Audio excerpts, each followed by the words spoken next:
안녕하십니까, 호기심 만화제 타시햄입니다. 오늘은 3500X 오버클럭 영상을 찍으려고 하는데 날씨가 참 따뜻해졌습니다. 이게 마당에 심은 목련인데 이 꽃이 폈다가 질 때쯤이면 이제 오버클럭은 슬슬 힘들어집니다. 이거 벌써 지려고 시들시들한 거 보이시죠? 목련꽃이 참 금방 폈다 금방 집니다. 하지만 오버클럭 하는데 날 좀 따뜻해졌다고 해서 뭐 포기한다든가 좌절한다든가 이런 건 없습니다. 우리 솜씨 좋은 목수는 연장 탓 안 하죠. 뭐 그렇다고 제가 또 솜씨가 좋다 뭐 이런 건 아니에요. 그런 건 아니고 뭐 암튼 한여름에 뭐 방안 온도가 40도가 돼도 할 5번 다 합니다. 우리는 꿋꿋하게 해요.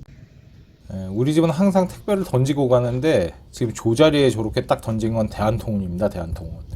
대한통운은 항상 조자리에 던지고 우체국은 그래도 좀 나요. 이쪽에 던집니다. 이렇게 요 현관에 가까운 쪽으로 던지고 로젠 택배는 저 대문 앞에 던지고. 저게 그 평소에 영상 찍는 제 방입니다. 그리고 요거는 제가 길냥이들 와서 좀 겨울에 쉬라고 만들어준 길냥이들 집이에요. 여기 살면서 저랑 아주 친하던 길냥이 한 마리 있었는데 섭섭이라고. 섭섭이가 요즘엔 잘 안 보이네요. 어디로 갔는지. 일단 오버클럭을 하시기 전에 요런 거 하나 만들어 두시면 좋은데요. 요런 뭐 스위치가 혹시 있으신 분들은 이 바이오스 리셋 스위치 점퍼죠. 이 점퍼에다가 이걸 하나 끼워 두시면 좋아요. 이 보드는 시모스 리셋 점퍼 위치가 좀 안 좋은 데 있어요. 이 USB 2.0하고 그 옆에는 이제 샤시 침입하던데 그 사이에 아주 협소하게 요런 데 지금 점퍼가 있거든요. 공간이 좁다 보니까 뭐 이런 두꺼운 드라이버로는 되지도 않고, 얇은 드라이버를 쓴다 하더라도 드라이버는 손떨림 방지 기능이 없잖아요. 그래서 수전증이 있으신 분들은 드라이버로 이런 거 쇼트 시키는 거 되게 짜증납니다. 그리고 뭐 또 저처럼 노안 있는 사람들은 이거 잘 보이지도 않아요. 그런데 오버를 하다 보면 뭐 소심하게 아주 안전한 값들로만 오버클럭을 하기 전에는 분명히 이 점퍼를 사용할 일이 있습니다. 그때마다 일일이 이거 드라이버로 하려면 좀 짜증나요. 그래서 좀 고급 보드들은 이렇게 점퍼가 아니고 스위치 형태로 시모스 리셋 버튼이 있는 그런 보드들이 있고, 그거보다 더 좋은 보드들은 아예 이쪽에 이 IO 포트 쪽에 이쪽에 이제 시모스 리셋 버튼이 있습니다. 그런데 지금 이 보드는 가성비 좋은 보급형 보드이기 때문에 뭐 그렇게 따로 버튼 형태의 시모스 리셋 버튼은 없어요. 그래서 이런 스위치가 있으신 분들은 저 시모스 리셋 점퍼에다가 미리 하나 달아두시면 좋습니다. 오버클럭 끝나면 저건 빼면 돼요, 도로. 그리고 안정성 테스트 프로그램을 장시간 돌리실 분들은 여건이 되면은 이런 쿨링팬도 하나 미리 달아두시면 좋습니다. 이 쿨링팬도 뭐 필수는 아닙니다. 이 보드 보호 차원에서 다는 거기 때문에 꼭 달아야 되는 건 아니에요. 그런데 안정성 테스트를 오래 돌리다 보면 이 방열판의 발열이 상당히 심하기 때문에 이걸 시켜주려고 지금 다른 건데요. 이 부분이 엄청 뜨겁다고 해서 뭐 보드가 바로 뒤진다든가 그러진 않아요. 근데 뭐 스트레스는 계속 누적이 될 거기 때문에 아무래도 뭐 보드 건강에는 여기 시켜주는 게 좋습니다. 자, 그럼 이제 오버클럭이 실패해서 지금 부팅이 안 되고 있다는 가정하에 바이오스 리셋을 한번 하고 부팅을 하도록 하겠습니다. 이렇게 하면 이제 바이오스 리셋이 된 거죠. 점퍼로 시모스 리셋하고 바이오스 들어오면 이렇게 바이오스가 리셋됐다는 메시지가 떠 있습니다. 일단 지금은 아무것도 하지 않고 ESC 눌러서 그냥 나갑니다. 오버클럭 안정성 테스트를 하기 위해서는 기본적으로 몇 가지 프로그램이 깔려 있어야 되는데 네 가지만 준비하시면 돼요. CFUG하고 라이젠 마스터, HW 인포하고, 저는 이제 프라임 95로 안정성 테스트를 할 건데, 여러분들도 저를 따라 하시려면 이 세 가지 하고 프라임 95까지 총 4가지 프로그램을 미리 준비해 두시면 됩니다. 지금 바이오스에서 아무것도 안 만지고 윈도우 들어온 거죠.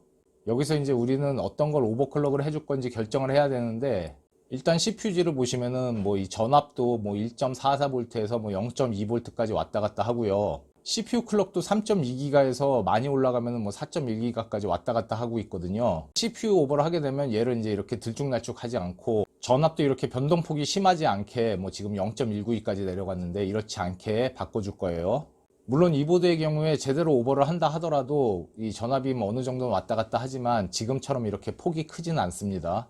그리고 메모리 오버도 해줄 건데 지금 순정 상태에서는 2666 들어가고 있죠. 얘를 갖다가 뭐 3600 정도까지 올려줄 겁니다. 지금 현재 메모리 클럭은 2666이지만 이 CPUG에서는 그 절반으로 표시가 됩니다. 그리고 이 위에 있는 MB 프리퀀시하고 이 값이 같아야 됩니다. 1대1로. 지금 현재는 이렇게 같은 값으로 나오고 있지만 논오버 상태에서는 얘가 뭐 절반으로 떨어질 때도 있고 그래요. 지금도 절반으로 떨어졌죠. 이것도 이제 계속 1대1로 유지될 수 있도록 그렇게 고정을 해줄 겁니다. 그리고 라이젠 마스터에서 보면 이 PPT하고 TDC하고 EDC 이 세 가지 값은 그 리미트를 해제를 해줘야 돼요. 오버클럭 하기에는 얘네들의 값이 너무 작습니다. 이 한 개를 갖다가 올려줘야 돼요. 자, 그럼 이제 네 가지 프로그램이 다 준비가 됐으면 바이오스로 진입을 합니다.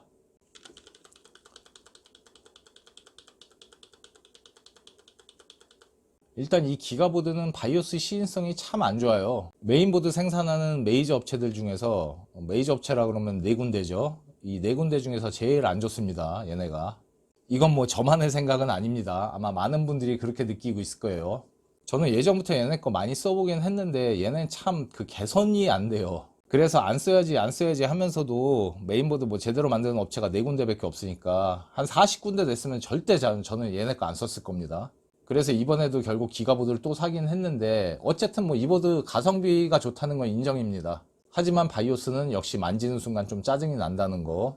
그래도 이 정도 가격대에서 오버클럭이 된다는 것 자체가 어딥니까? 인텔 보드 같으면 뭐 꿈도 못 꾸죠. Z보드 중에 아마 제일 싼 게 뭐 잘해야 15만원 정도. 기가보드의 특징은 바이오스가 좀 구려서 그런지 이 똑같은 메뉴들이 한 두 군데에 나눠져 있습니다. 그러니까 똑같이 오버를 할 수 있는 메뉴가 나눠져 있다는 얘기예요. 완전히 똑같은 메뉴는 아니고. 어쨌든 그 오버클럭을 할 수 있는 핵심 메뉴들은 이 MIT 여기에 다 있습니다. 손쉽게 오버할 수 있는 메뉴들은 다 여기 있다고 보시면 돼요. 이 페리퍼럴스에도 몇 가지가 있긴 있는데 얘보다는 조금 복잡해요, 이쪽이. 이 MIT 아래에 있는 하위 메뉴들 중에서 이 첫 번째 있는 이 메뉴가 이제 클럭을 설정해 주는 메뉴입니다. 여기서는 CPU하고 램의 클럭을 설정을 해줄 수가 있어요. 첫 번째 있는 CPU 클럭 컨트롤은 베이스 클럭이죠. 여기 호스트 클럭이라고도 하는데 기본값이 100입니다. 그래서 그냥 여기를 오토로 놔두셔도 되고 이 부분은 뭐 수동으로 100이라고 입력을 하셔도 돼요. 이건 뭐 아무렇게나 해도 어차피 100이 들어갑니다. 그 밑에 있는 CPU 레이시오 모드는 올코어로 해두시고 그 아래에 있는 CPU 클럭 레이시오를 44로 맞추겠습니다. 4.4기가를 집어넣겠다는 얘기죠. 요 위에 있는 호스트 클럭하고 이 44를 곱해서 4400이잖아요. 4400메가, 그러니까 4.4기가가 되는 겁니다. 이 오른쪽에 있는 값이 현재 값들이에요. 그래서 현재 3.6기가로 되어 있는 걸 갖다가 4.4기가로 올리겠다는 그런 얘기죠. 이거는 지금 꼽혀 있는 3500X가 이미 제가 오버클럭을 해봤기 때문에 그 들어가는 값을 알아가지고 44로 한 거고요. 이걸 따라 하시는 분들은 뭐 44로 하셔도 되고 43이나 아니면 더 위로 뭐 45로 하셔도 됩니다. 이 값은 CPU의 수율에 따라서 그리고 쿨러 성능에 따라서 뭐 값이 일정한 값이 아니에요. 자기가 이제 바꾸는 거죠. 저는 44로 할 건데 쿨러가 좀 약하신 분들은 43으로 하는 것도 괜찮습니다. 그리고 바로 아래에 있는 어드밴스드 CPU 세팅에 들어가시면 보세요. 여기도 44 있죠. 이렇게 기가보드는 똑같은 메뉴가 뭐 두 군데 세 군데 있습니다. 그러니까 여기서 바꿔주셔도 돼요. 44로. 이 아래에 있는 메뉴들은 제가 하는 대로 똑같이 따라 하시면 되는데 첫 번째는 통과, 쿨앤콰이어트는 디세이블로 하셔야 됩니다. 디세이블, 통과, C스테이트도 디세이블, 이런 전력 관리는 다 디세이블 하는 거예요. 이렇게 세 가지만 디세이블로 바꾸고 나머지는 다 그대로 놔두시면 돼요. 밖으로 나갑니다. 그 다음은 이제 램 세팅인데 여기 보시면 XMP를 적용할 거냐, 지금 현재 디세이블이죠. 저는 지금 꽂혀 있는 메모리가 XMP 메모리라서 이걸 갖다 뭐 프로필을 써도 되는데 여기 프로필 있죠. 그런데 지금은 그냥 뭐 삼성 시금치 램이라고 생각하고 그냥 디세이블로 진행을 하겠습니다. 램 클럭도 여기 위에 호스트 클럭이 100이기 때문에 36이라고 쓰면은 36 곱하기 100해서 3600이 됩니다. 그럼 지금 현재 2667인데 이걸 갖다가 3600으로 바꾸겠다는 얘기죠. 이제 여기 다 됐고 ESC 눌러서 나갑니다. 두 번째는 메모리 세팅인데 여기 들어가면은 이제 램타를 조절할 수가 있습니다. 첫 번째 이거는 또 XMP 메뉴인데 이렇게 꼭 두 개, 세 개를 만들어 놔요. 얘네는 아까 디세이블 했으니까 그냥 넘어가서 여기 메모리 타이밍 모드를 오토에서 매뉴얼로 바꿔 주셔야 됩니다. 매뉴얼로 바꾸고 나면 이 아래에 있는 값들을 다 수동으로 바꿀 수가 있어요. 이 위에 있는 5가지가 이게 기본 램타고 그 아래로 있는 얘네들이 이제 세부 램타인데 세부 램타는 건드리지 않고 요 5가지만 바꿔주도록 하겠습니다. 저처럼 3600으로 오버클럭 하실 분들은 여기를 이제 순서대로 18, 22, 22, 22, 42 또는 44 이렇게 넣으시면 돼요. 일단은 이렇게 하시고 여기서 만약에 더 램타를 쪼이고 싶다고 하시는 분들은 나중에 이제 이 숫자를 더 작은 숫자로 바꾸시면 되는 겁니다. 자, 18, 22, 22, 22, 42. 저는 이 아래 세부 램타는 건드리지 않을 건데 여기도 바꾸고 싶으신 분들은 뭐 램타 계산기 같은 거 참고하셔가지고 원하는 값으로 바꿔보셔도 됩니다. 그런데 이 아래에 있는 세부 램타들은 얘네 5개에 비해서는 그 성능 향상의 폭이 조금 작습니다. 자, 이제 ESC 눌러서 나와서 그 아래에 있는 볼티지 세팅으로 들어갑니다. 여기 돌아서 첫 번째 줄이 V코어인데 CPU 전압이죠. 원래 CPU 전압을 설정하는 모드가 크게 두 가지가 있는데 하나는 픽스드 모드가 하나는 옵셋 모드예요. 근데 지금 이 보드는 옵셋 모드만 지원을 합니다. 옵셋 모드라는 거는 현재 전압에서 플러스 얼마 아니면 마이너스 얼마 해가지고 현재 전압 기준으로 얼마를 더 주고 얼마를 덜 주겠다 뭐 이거를 결정해 주는 겁니다. 여기서 픽스드 모드는 그냥 내가 여기서 1.3 치면 그냥 1.3V가 다이렉트로 들어가는 거고, 옵셋 모드는 현재 전압을 알아야 그걸 기준으로 거기서 얼마를 더 주겠다 이걸 결정하는 거거든요. 근데 지금 현재 전압을 모르잖아요. 그 현재 전압을 알려면 여기서 이렇게 커서를 오른쪽으로 이쪽에 갖다 대면 이렇게 하나 튀어나오죠. 여기서 보면 요게 지금 현재 전압입니다. 예, 지금 뭐 1.056, 1.068, 1.092 뭐 여기 왔다 갔다 하는데 대충 1.08이라고 보고요. 예, 그럼 저는 CPU 전압을 1.3V를 주고 싶은데 그럼 저기다가 얼마를 써야 되냐 하면 이게 1.08이라고 치면 여기에 0.2V를 더해주면은 1.3V가 되겠죠. 그럼 여기다가 0.22를 쳐주면 돼요. 뭐 이렇게 경고 문구가 뜨는데 뭐 알았다고 그냥 OK 누르면 됩니다.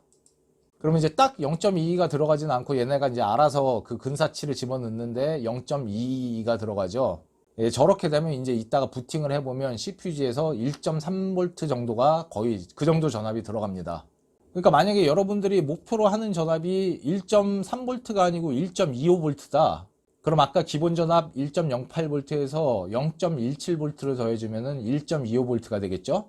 그럼 저기다가 0.17로 적어주면은 이제 1.25V가 들어가는 겁니다. 자, 이렇게 CPU 전압은 넣었고요. 그 아래 SOC는 뭐 그냥 오토로 놔주셔도 되고, 램 전압은 1.35로 바꿔주셔야 됩니다. 1.35. 뭐 꼭 1.35로 줄 필요는 없습니다. 뭐 1.4를 줘도 되고 1.3을 줘도 되는데 방열판이 없는 램을 쓰시면 1.4는 조금 그렇고요. 방열판이 있는 램들은 뭐 추가 쿨링이 없는 상태에서도 뭐 한 1.44, 1.45 이렇게 넣어도 되긴 돼요. 램 그렇게 쉽게 안 죽습니다. 그런데 그냥 방열판 없는 메모리 쓰실 거면 1.35V나 그 이하로 쓰시는 거를 추천합니다. 자, 그럼 여기서도 ESC 눌러서 나오면 이제 이 MIT에서는 다 끝난 겁니다. 이 아래 거 두 개는 건드릴 필요 없어요. 자, 그럼 이제 네 번째 있는 페리퍼럴스로 넘어갑니다. 여기서는 뭐 다른 거 다 무시하고 여기 AMD CBS하고 AMD 오버클럭킹만 만지시면 돼요. 일단 AMD CBS 들어가시면 CBS에서 손댈 거는 이 XFR 인핸스먼트 이겁니다. 여기 들어오시면은 FCLK를 설정할 수가 있습니다. 이 FCLK 프리퀀시를 1800으로 맞춰주시면 돼요. 이 1800이라는 값은 아까 설정한 그 램클럭 3600의 절반입니다. 2분의 1 값을 넣어주는 거예요. 1800. 이게 바로 그 인피니티 패브릭이라고, 요게 이제 그 램클럭하고 1대1로 동기화될 때 이제 가장 성능이 좋다는 거예요. 근데 램클럭이 3600인데 이게 왜 1대1이냐? 예, 램클럭도 1800이 맞습니다. 그게 2배로 동작을 해가지고 3600이 되는 거고요. 그냥 MCLK는 램도 1800이에요. 이것만 설정하시면 되고, 그 바로 위에 Accepted 눌러서 XFR 메뉴로 들어갑니다. 그럼 첫 번째 있는 이 PBO 메뉴에서 이거를 이제 오토에서 매뉴얼로 바꿔줘요. 그러면 아까 그 PPT하고 TDC, EDC 이 세 가지가 나오는데, 여기다 무슨 숫자를 써줘야 될지 잘 모르잖아요. 원래 기본값은 PPT가 88, TDC가 60, EDC가 90이었습니다. 근데 고민할 거 없이 여기를 뭐 아무거나 큰 숫자를 써주면 지들이 알아가지고 맥시멈까지 올라갑니다. 아무거나 이렇게 큰 숫자 쳐주면 돼요. 이렇게 뭐 이렇게 쳐주면 막 쳐주면 이렇게 하니까 다 6535로 바뀌었죠. 뭐 저 값이 다 먹는 것도 아니에요. 윈도우 들어가 보면 알아서 최적화된 맥시멈 값으로 잡혀져 있습니다. 자, 그럼 여기서도 ESC 눌러서 나오면 여기서 또 ESC, 바로 아래에 있는 AMD 오버클럭킹 들어가서 Accept 누르면 이 첫 번째 메뉴인 매뉴얼 CPU 오버클럭킹에서도 CPU로 오버클럭을 할 수가 있는데, 여기서 만약에 내가 CPU 오버클럭을 하겠다 그러면은 아까처럼 44를 치면 안 됩니다. 아까 MIT에서는 100 곱하기 44배수로 하겠다고 해가지고 44를 입력한 거고, 여기서는 그냥 메가헤르츠 단위로 입력을 하는 거예요. 그래서 4.4기가면 4400메가잖아요. 그럼 여기다가 4400을 입력하는 겁니다. 아까 MIT 메뉴에서 CPU 오버를 안 했으면 여기서 이렇게 4400으로 바꿔가지고 오버를 할 수도 있어요. 그런데 아까 했기 때문에 여기서는 그냥 손 안 대도 됩니다. 이게 기가보드 바이오스가 욕을 처먹는 이유입니다. 아까 44면 지금도 44로 해야지 왜 또 여기는 4400이냐고. 이거 바이오스 발로 만든 거 아니에요. 바리오스인 것 같아. 바이오스가 아니고. 이 밑에 CPU 전압도 마찬가지입니다. 여기는 또 볼트 단위가 아니에요. 미리볼트 단위예요. 그래서 뭐 1.3V를 넣겠다고 치면 여기 1.3이라고 치면 안 돼요. 이렇게 1300이라고 쳐야 됩니다. 1300mV이기 때문에. 그래서 아까 그 MIT 메뉴에서 손을 안 대고 여기서 이렇게 바꿔주는 방법도 있다는 것 정도만 알아두시고, 여기는 그냥 손 안 대고 넘어갑니다. 이 바로 아래에 있는 이 두 번째 메뉴가 인피니티 패브릭이죠. 이것도 중복 메뉴예요. 그래서 여기 들어가 보면 인피니티 패브릭을 설정하는 데가 여기인데, 여기 들어가면 여기도 똑같이 이렇게 또 1800으로 바꿔줄 수 있는 메뉴가 여기 똑같이 또 있습니다. 아까 이제 거기서 했기 때문에 여기서 또 안 해도 돼요. 근데 꼭 이렇게 두 개를 만들어놔. 뭐 들어온 김에 얘도 1800으로 바꿔주고 나가겠습니다. 자, 이제 ESC 눌러서 나가면, 나가서, 자, 이러면 다 됐습니다. 오버클럭에 관련된 굵직한 주요 메뉴들은 이제 다 만진 거예요. 지금 만진 메뉴들 이외에 다른 것들 건드려 가지고 기대할 수 있는 성능 향상은 그렇게 크지 않아요. 자, 이제 저장하고 나가시면 됩니다. F10 누르고 엔터 치시면 돼요. 자, 윈도우 들어오면 이 세 가지 프로그램 띄우고 아까 오버클럭 설정한 게 맞게 됐나 확인을 해봅니다. 일단 CPU 전압은 아까 플러스 0.22V 옵셋으로 줬는데, 여기 지금 1.308에서 1.296 정도 왔다 갔다 하거든요. 1.320까지도 올라가고, 이 정도가 이제 맞게 된 겁니다. 그리고 CPU 클럭은 4.4기가 44배수 맞게 들어가고 있죠. 메모리로 넘어가 봅니다. 여기 지금 뭐 1796 정도 나오는데 1800 잡으시면 돼요. 요거 뭐 소수점 이하는 왔다 갔다 하기 때문에. 그러면 지금 뭐 곱하기 2 하면 3600 클럭 맞게 들어가고 있고요. 위에 있는 MB 프리퀀시도 1800 맞게 나오고 있죠. 이게 1대1이어야 된다는 얘기예요. 얘가 뭐 인피니티 패브릭 또는 뭐 FCLK라고 보시면 됩니다. 세브렌타는 아까 5가지 항목을 만졌지만 이 위에서부터 4가지가 그 5가지에 해당하는 거예요. 그래서 위에서부터 18, 22, 22, 42에 맞게 들어가고 있고, 바로 아래에 있는 TRC가 83인데 이건 좀 높긴 높네. 좀 보기 싫으니까 이 TRC만 좀 낮춰주고 올게요. 세브렌타에서 제일 위에 있는 애가 TRC죠. 얘를 갖다가 64로 바꿔주겠습니다. 재부팅. 다시 이 세 가지 프로그램 띄우고서 메모리 이제 64 제대로 들어갔죠. 이거 확인하고 난 다음에 이제 라이젠 마스터를 봅니다. 아까 이 PPT, TDC, EDC 세 가지 항목을 리미트를 키워놨는데 아까 65535였나? 어쨌든 그 최대값 중계, 지금 이제 여기 적용된 거는 65535는 아니고 PPT는 1000, TDC는 114, EDC는 168로 들어가고 있어요. 지금 써있는 값들이 이 보드에서는 이제 최적화된 맥시멈 값이라고 보시면 돼요. 이 114하고 168도 조금 부족한 감이 있지만 지금 이 보드가 뭐 오버클럭 전용 보드로 나온 게 아니기 때문에 이 정도만 해도 뭐 3500S 국민 오버 하기에는 뭐 충분한 값이라고 보시면 되고요. HW 인포는 여기서 볼 수 있는 정보가 사실 굉장히 많습니다. 근데 뭐 지금은 온도만 체크를 해보도록 하죠. 아이들 시에 최저 27.8, 최고 41.9 나오고 있습니다. 이거는 본인이 설정한 CPU 전압에 따라서 또 방안 온도에 따라서 또 쿨러 성능에 따라서 다 제각각일 거예요. 지금은 뭐 아이들 상태라 아직 본격적으로 부하를 안 걸었기 때문에 지금 온도는 뭐 그렇게 크게 중요한 건 아니고요. 지금 아이들 온도를 보는 의미는 뭐 쿨러가 제대로 장착됐나 뭐 요 정도 보는 겁니다. 50도, 60도 정도 나오고 있으면 뭔가 잘못된 거죠. 저는 지금 실내 온도가 20도 정도 돼요. 지금 시간이 11시가 넘어가지고 한낮에 비해서는 조금 온도가 많이 내려갔죠. 이제 프라임 95를 실행할 건데 처음 실행하시는 분들은 처음에 이제 뭐 물어보는 거 하나 창 뜨거든요. 거기서 저스트 스트레스 테스팅 그 버튼 누르시면 돼요.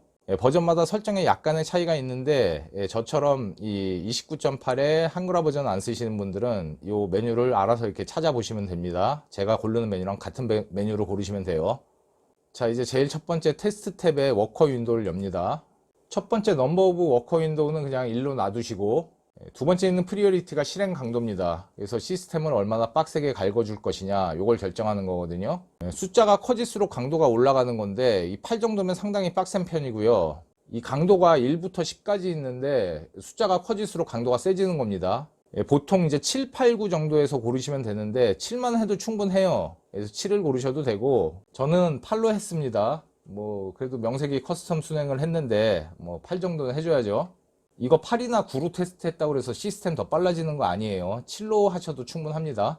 그리고 제일 아래에 있는 이 숫자는 테스트할 때 몇 개의 코어를 사용할 거냐는 건데 3500X가 6코어잖아요. 그래서 6을 쓰면 됩니다. CPU가 다른 분들은 또 본인이 CPU에 맞는 코어 수를 골라주면 돼요. 8코어짜리면 8을 쓰시면 되고 12코어짜리면 12를 쓰시면 됩니다. 그럼 이제 OK 눌러서 나가고요. 프로그램 실행은 여기 옵션에 보시면 과부하 테스트 이걸 누르시면 돼요. 영어로 되어 있는 버전을 쓰시면 토크 테스트라고 써 있는데 그거 누르시면 됩니다. 과부하 테스트에 사용할 스레드 수는 또 본인 CPU의 스레드 숫자에 맞춰 가지고 쓰시면 되고요. 여기 테스트할 수 있는 옵션이 여러 가지가 있는데 이 중에 이 두 번째 있는 작은 FFT, 이게 이제 가장 강하게 CPU를 갈구는 겁니다. 그래서 작은 FFT를 고르면 되는데 나는 CPU보다는 램을 더 테스트해 보고 싶다, 그러면 여기 큰 FFT를 고르시면 돼요. 그런데 프라임은 한 번 돌리면은 뭐 최소 권장값이 보통 한 4시간 잡잖아요. 이 두 번째 작은 FFT는 반드시 돌려봐야 되는 거고, 이 큰 FFT까지 돌리면은 4시간 하니까 이제 너무 시간이 많이 걸리잖아요. 일단 이것만 돌려줍니다. 작은 FFT만 돌려주시면 돼요. 이걸 통과하고 난 다음에 난 시간을 더 투자해 가지고 램 테스트를 좀 더 하셔야 되겠다고 하면은 큰 FFT나 그 아래에 있는 혼합을 돌려주시면 돼요. 그게 너무 시간이 오래 걸려서 지루하다고 하시면은 이거 두 번째 거만 돌려주시고 램 테스트는 뭐 다른 툴들 많잖아요. 그런 걸로 테스트 하셔도 됩니다. 뭐 TM5라든가 요즘에는 램 테스트 프로 많이 쓰시죠. 그런 걸로 테스트 하시면 돼요. 자, 그럼 이제 테스트 시작하겠습니다. 확인. 이 지금 창 모양이 보기가 싫으면 여기 창 옵션에 들어가서 타일 정렬로 바꾸시면 돼요. 그러면 이렇게 같은 크기로 창의 모양이 바뀝니다. 자, 지금 여기 EDC가 100%까지 꽉 찼는데 이거 일단 신경 안 쓰셔도 되고요. 지금은 최고 온도만 보시면 되는데 최고 온도 지금 73도까지 올라갔거든요. 이 정도면은 뭐 4시간이 아니라 10시간을 돌려도 95도까지 찍을 일은 없습니다. 그러면 저도 이제 한참 있다 오겠습니다. 이 영상을 보시면 제가 1초 후에 뿅 하고 나오겠지만 뭐 실제로 1초 만에 나오는 거 아니고 최소 4시간 이상 있다가 나오는 거예요. 테스트 종료하도록 하겠습니다. 4시간 27분 동안 돌았고요. 6개 코어 다 에러 없습니다. 온도는 최고 온도 76.5도까지 올라갔었네요. 네, 오버클럭 성공적으로 잘 된 것 같습니다. 저는 지금 이제 자야 되거든요. 그래서 마침 뭐 원래 이것까지는 안 돌리는데 이 과부하 테스트에서 큰 FFT 이거를 돌려놓고 자도록 하겠습니다. 메모리 테스트죠. 시작하겠습니다. 자고 일어나자마자 테스트 종료하겠습니다. 6시간 47분 돌았고요. 에러 없이 다 잘 돌았습니다. 최고 온도는 67.8도까지 올라갔네요. 오늘 영상은 여기서 마치도록 하겠습니다. 지금까지 시청해 주셔서 감사드리고 다음에 다른 영상으로 다시 찾아뵙도록 하겠습니다. 안녕히 계십시오.